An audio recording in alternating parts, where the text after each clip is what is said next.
सदन की गरिमा का सम्मान करते हुए मैं ब्रिजराजा कुमार हिंदू महाविद्यालय का छात्र उपयुक्त दिया गया विषय भारत और फ्रांस द्विपक्षीय संबंध भारत को केवल सैन्य सहायता प्रदान करेगा। मैं इसके पुरजोर विपक्ष में विरोध में अपनी बात को स्पष्ट करना चाहूंगा। सर्वप्रथम हम देख सकते हैं कि आज इस वर्ष एक तरफ भारत जहां G20 की अध्यक्षता कर रहा है, वहीं दूसरी तरफ भारत एवं फ्रांस के बीच रणनीतिक संबंधों का जिसकी नींव हमने वर्ष 1998 में डाली थी, उसकी आज 25वीं वर्षगांठ है। तो इस दौरान हमने भारत एवं फ्रांस के बीच कई प्रकार के रक्षा के इतर भी हमने कई प्रकार के चीजों को, कई प्रकार के संबंधों को हमने आगे बढ़ाया है। उन सब संबंधों में हम सर्वप्रथम जलवायु परिवर्तन की बात करते हैं। यह हमारे समय का सबसे बड़ा समसामयिक बिंदु है। तो जलवायु परिवर्तन के क्षेत्र में देखते हैं तो पेरिस जो जलवायु समझौता 2015 में हुई थी, उसके प्रति भारत ने जिस प्रतिबद्धता के साथ काम किया है वह काफी ही सराहनीय है। हालांकि इस ओर हमें और प्रयास करने हैं।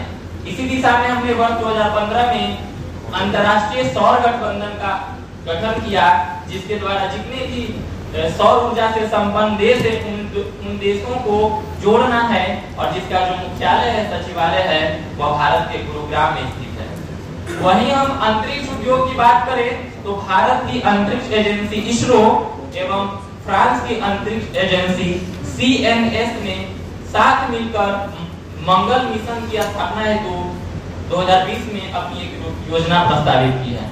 इसी के साथ संयुक्त पृथ्वी अवलोकन मिशन वर्ष 2021 एवं अंतरिक्ष कचरे को निपटान हेतु की कई प्रकार के पहल भारत और फ्रांस ने मिलकर साथ किया है। वहीं हम अगर सांस्कृतिक पहलू की बात करें तो नमस्ते फ्रांस जैसे कार्यक्रम भारत एवं फ्रांस के बीच संबंधों को एक नई ऊंचाई की ओर ले जाती है। वहीं पेरिस बुक फेयर वर्ष 2021 जो कि भारत एवं फ्रांस के बीच के साहित्य को प्रोत्साहित करती है।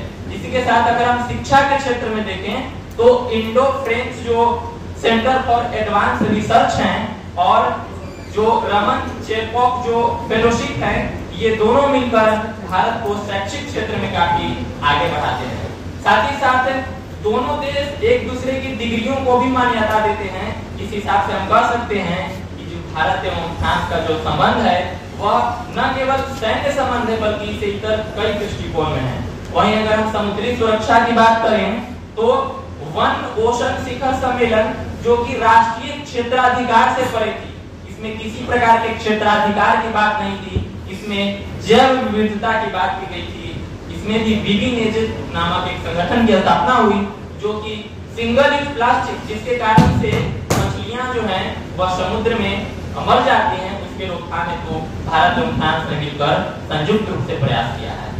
अंततः मैं इन्हीं शब्दों के साथ अपनी वाणी को विराम देता हूं और इस बात पर मैं पुनः बल देता हूं कि भारत और फ्रांस के बीच जो द्विपक्षीय संबंध है वह केवल सैन्य सहायता तक सीमित नहीं है। धन्यवाद।